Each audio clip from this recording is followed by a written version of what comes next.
ആളുകൾ വലയുകയാണ്. വിവിധ സംസ്ഥാനങ്ങളിൽ നിന്നെത്തിയ ആളുകൾ. Police is not response. All people is not come Sabarimala. 24 hours darshanam time 24 hours. I will waiting for yesterday evening 7 o'clock, but not darshanam. My child is very suffered, very hungry. Not supporting police. Police is waste of waste. Not in news. പോലീസിനെയും അതോടൊപ്പം സുരക്ഷയ്ക്കായി തിരക്ക് നിയന്ത്രണത്തിനായി നിയോഗിച്ചിട്ടുള്ള ആളുകളെയും കുറ്റപ്പെടുത്തുകയാണ് അന്യ സംസ്ഥാനത്ത് നിന്നെത്തിയ തീർത്ഥാടകർ. അതേ രീതിയിൽ തന്നെയാണ് മലയാളികൾക്കും പറയാനുള്ളത്. അല്പം മുമ്പ് നമ്മൾ ആ പ്രതികരണങ്ങൾ കേട്ടു. ഇന്നലെ വൈകുന്നേരം പമ്പയിൽ എത്തിയവർക്ക് പോലും ഇതുവരെ ദർശനം നടത്താനായി കഴിഞ്ഞില്ല എന്ന പരാതിയാണ് പറയുന്നത്. നമ്മുടെ క్యామరాയിൽ കാണുന്ന ముఖങ്ങൾ స్వామి ఏమీ లేదు, ఇంత వరస్ట్ గా ఎప్పుడూ జరగలేదు. లైఫ్ లో ఫస్ట్ టైం ఇంత వరస్ట్ గా జరగడం. అసలు మెయింటెనెన్స్ జీరో, మొత్తం జీరో. നോക്കൂ നന്ദു, എല്ലാവരും വലിയ തരത്തിലുള്ള ഒരു പ്രതിഷേധം അയ്യപ്പ ഭക്തരുടെ ഭാഗത്തു നിന്ന് കേൾക്കുന്നുണ്ട്. നമുക്കറിയാം മുൻകാലങ്ങളിലൊക്കെ കൃത്യമായ ഒരു ഏകോപനം ഉണ്ടായിരുന്നു, വകുപ്പുകളുടെ കൂടിയാലോചനകളൊക്കെ ഉണ്ടായിരുന്നു. നേരത്തെ നന്ദു സൂചിപ്പിച്ചതുപോലെ കേന്ദ്രസേനയടക്കം വിന്യസിക്കുന്ന സമീപനം ഉണ്ടായിരുന്നു. ഈ സന്നിധാനത്തിന്റെ സുരക്ഷ അടക്കം അവർ ഏറ്റെടുക്കുമായിരുന്നു. അപ്പോൾ അത്തരത്തിലുള്ള ഒരു നിയന്ത്രണങ്ങളെല്ലാം ഉണ്ടായിരുന്നു. പക്ഷേ ഇത്തവണ അന്യസംസ്ഥാനത്ത് നിന്നെത്തുന്ന തീർത്ഥാടകർ പോലും സർക്കാരിനെയും ദേവസ്വം ബോർഡിനെയും കുറ്റപ്പെടുത്തിക്കൊണ്ടാണ് നമുക്ക് പ്രതികരണം പോലും തരുന്നത്. നന്ദു, മറ്റൊരു കാര്യം, ഇപ്പോൾ അപ്പാച്ചിമേട് വഴി ശരംകുത്തി വഴിയാണല്ലോ തീർത്ഥാടകർ വരുന്നത്.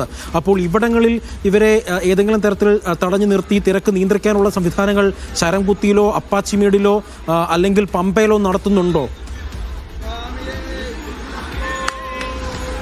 അജി, സാധാരണഗതിയിൽ ഇവിടെ തീർത്ഥാടനം ആരംഭിച്ചു കഴിഞ്ഞാൽ അപ്പാച്ചിമേടിലോ മരക്കൂട്ടത്തോ ശരംകുത്തിയിലോ ഒക്കെ വടം കെട്ടി ഭക്തരെ ഘട്ടം ഘട്ടമായി സന്നിധാനത്തേക്ക് കയറ്റി വിടുന്ന ഒരു പതിവാണ് ഉണ്ടായിരുന്നത്. എന്നാൽ ഇത്തവണ അങ്ങനെയല്ല. ആ പതിവുകൾ മാറ്റപ്പെട്ടു. നിലവിൽ അപ്പാച്ചിമേടിലും മരക്കൂട്ടത്തും വലിയ തിരക്കാണ് അനുഭവപ്പെടുന്നത്. ആ തിക്കും തിരക്കും ഇന്നലെ രാത്രി മുതലാണ് നമുക്ക് കാണാൻ കഴിഞ്ഞിട്ടുള്ളത്. ഉച്ചക്ക് 12 മണി മുതൽ നിൽക്കുന്ന ഇവിടെ. ഇന്നലെ ഉച്ചയ്ക്ക് 12 മണി മുതൽ പൊളിച്ചക്ക് 12 തയ്യാറെടുപ്പുകളൊന്നും പര്യാപ്തമല്ലല്ലേ?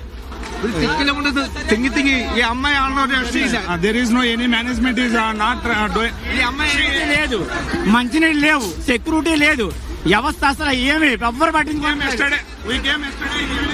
തീർത്ഥാടകർക്ക് ആവശ്യമായ സൗകര്യങ്ങളൊന്നും ഇല്ല എന്ന് തന്നെയാണ് അയ്യപ്പന്മാർ ഇവിടെ എത്തുന്ന ഭക്തിയോടെ അയ്യപ്പനെ കാണാൻ എത്തുന്ന തീർത്ഥാടകർ പറയുന്നത്.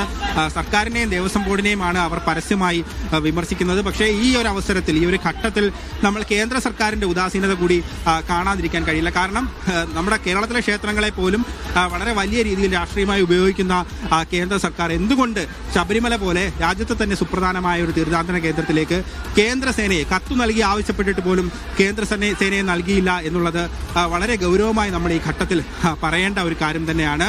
തീർച്ചയായിട്ടും നന്ദു, ഞാൻ അതിലേക്ക് വരാം. അതിനുമുമ്പ് ഒരു ചെറിയ കാര്യം കൂടെ ഒന്ന് ചോദിച്ചോട്ടെ. ഇപ്പോൾ തിരക്ക്, വലിയ തരത്തിലുള്ള തിരക്ക് സന്നിധാനത്തുണ്ട്. നിലവിൽ പമ്പയിൽ നിന്ന് തീർത്ഥാടകരെ കയറ്റിവിടുന്നുണ്ടോ, അതോ തീർത്ഥാടകരെ പമ്പയിൽ തടഞ്ഞിരിക്കുകയാണോ?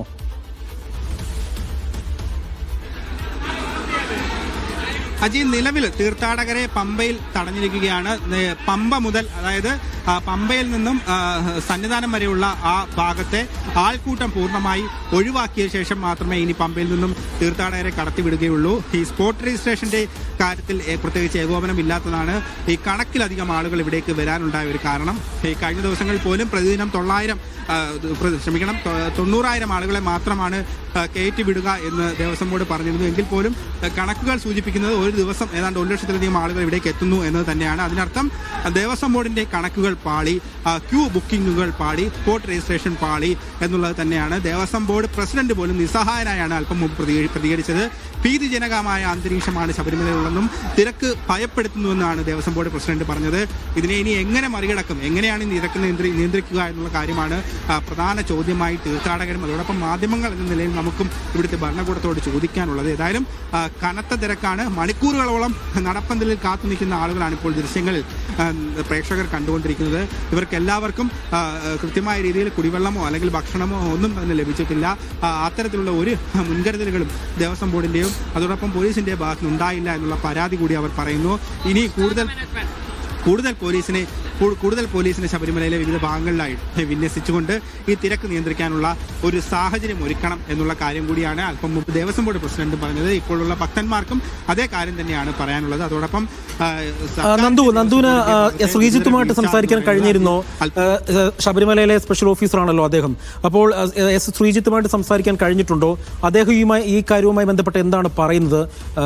ഏത് തരത്തിൽ ഇത് തിരക്ക് നിയന്ത്രിക്കാൻ കഴിയുമെന്നാണ് അവർ പ്രതീക്ഷിക്കുന്നത്? കാരണം നമ്മളെ ദൃശ്യങ്ങൾ പോലും ഭയപ്പെടുത്തുന്ന തരത്തിലാണ് അവിടുത്തെ തിരക്ക് എന്ന് പറയുന്നത്. അത്രത്തോളം തിരക്ക് അനുഭവപ്പെടുന്നുണ്ടല്ലോ. തീർച്ചയായും അജി, കഴിഞ്ഞ തവണ പരാതിരഹിതമായ തീർത്ഥാടന കാലയളവ് പൂർത്തിയാക്കിയതിന് ഏറെ പ്രശംസ കേട്ട ഒരു വ്യക്തി കൂടിയാണ് നമ്മുടെ സ്പെഷ്യൽ ഓഫീസറായിട്ടുള്ള ശ്രീജിത്ത് സാർ. അതുകൊണ്ട് തന്നെ അദ്ദേഹം ഇത്തരത്തിലുള്ള മീറ്റിങ്ങുകളിലും കാര്യങ്ങളിലും ഒക്കെ പങ്കെടുത്തിരുന്നു എന്നാണ് മുൻകാലങ്ങളിൽ മനസ്സിലാക്കുന്നത്. എന്നാൽ ഇത്തവണ സന്നിധാനത്ത് വെച്ച് ഒരു മാധ്യമ പ്രതികരണത്തിലൊന്നും അദ്ദേഹത്തിന്റെ ഭാഗത്തു നിന്ന് ഉണ്ടായില്ല. ശബരിമലയിൽ നമ്മൾ പലപ്പോഴായ സംശയം, നമ്മൾ പലപ്പോഴും അങ്ങോട്ടും ഇങ്ങോട്ടും സംസാരിക്കുമ്പോൾ പോലും സംശയമായി പറഞ്ഞിരുന്നു, എന്തുകൊണ്ട് ഇത്തവണ ദേവസ്വം ബോർഡ് മന്ത്രി നേരിട്ട് ഒരു മീറ്റിംഗ് വിളിച്ചില്ല, അല്ലെങ്കിൽ വകുപ്പുകളുടെ ഏകോപനം സംബന്ധിച്ച ഒരു മീറ്റിംഗ് സാധാരണ പമ്പയിലെ ശ്രീരാമസാകേതം ഓഡിറ്റോറിയത്തിൽ വെച്ചൊക്കെ നടക്കാറുള്ളതാണ്. അത്തരത്തിലുള്ള ഒരു മീറ്റിംഗ് പോലും ഇത്തവണ നടന്നില്ല.